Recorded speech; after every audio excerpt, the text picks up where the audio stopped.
Ajanta Caves. Prashant and his sister Ruhi are very excited. They had reached their hotel in Aurangabad in the morning and after resting for some time in their room, took a cab to the Ajanta Caves.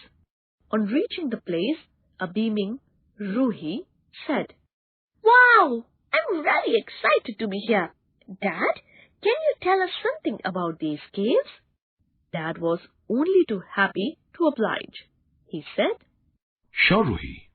The Ajanta caves are located in the Sahyadri range of the Western Ghats on the Waghora river near Aurangabad.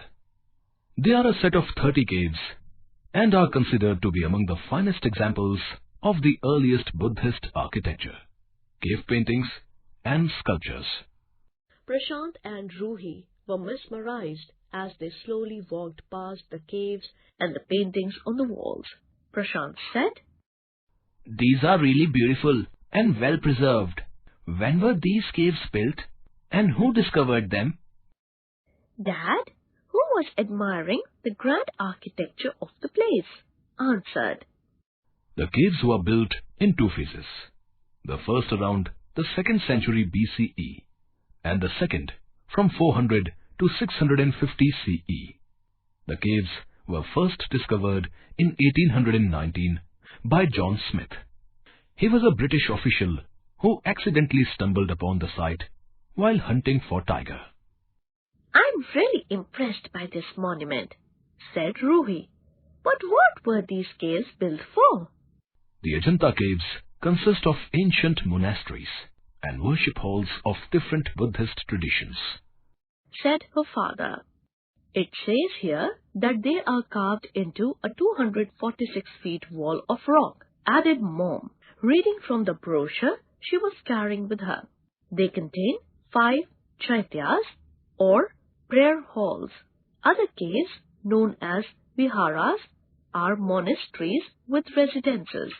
Some of these caves are said to have the largest surviving ancient Indian wall paintings.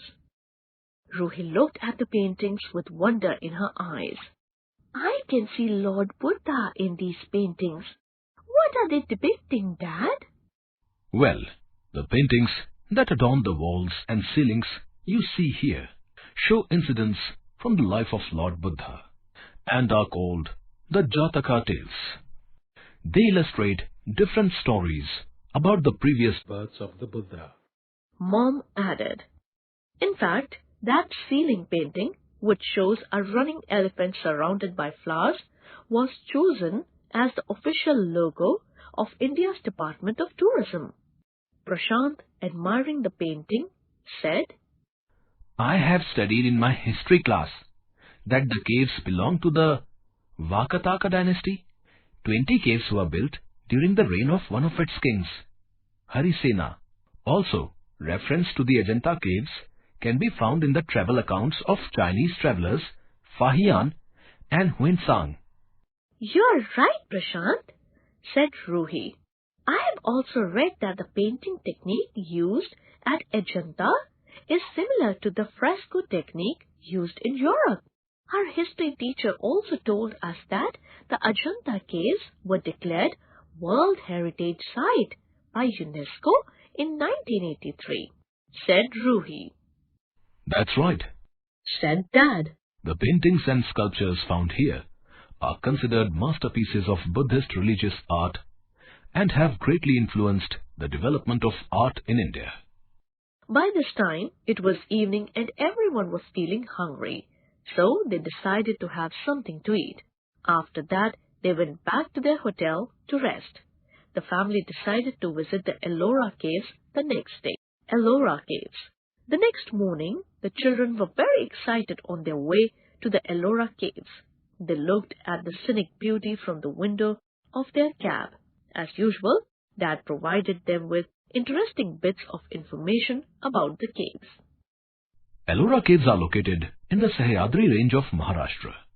They are one of the largest rock-cut monastery cave complexes in the world.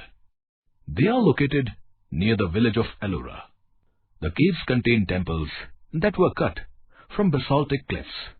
Like Ajanta, the Ellora complex was designated a UNESCO World Heritage Site in 1983.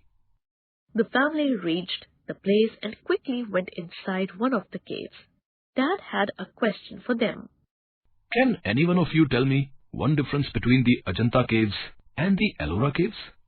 Yes, Prashant said excitedly. I have read that the Ajanta caves contain only Buddhist art, while in Ellora you can find Buddhist, Jain and Hindu monuments and artworks. Very good, Prashant, said Dad. There are 34 caves in all. Of these, 12 are Buddhist caves, and they date from about 200 BCE to 600 CE. 17 are Hindu caves that date from about 500 to 900 CE, and 5 are Jain caves, dating from about 800 to 1000 CE. The caves were developed by various skills from Vidarbha, Karnataka and Tamil Nadu.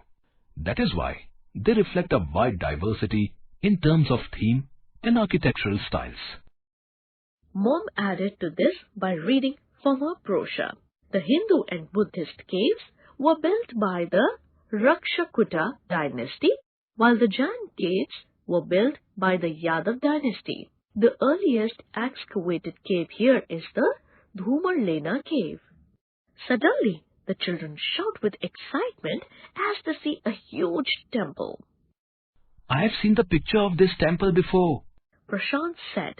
It's the Kailash temple.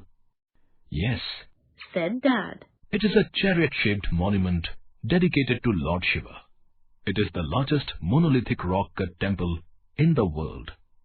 It has various gods and goddesses depicting scenes from the Hindu epics. Mom, who was going through the brochure, said, let's see what we have about the Kailasa temple. Ah, yes, here it is.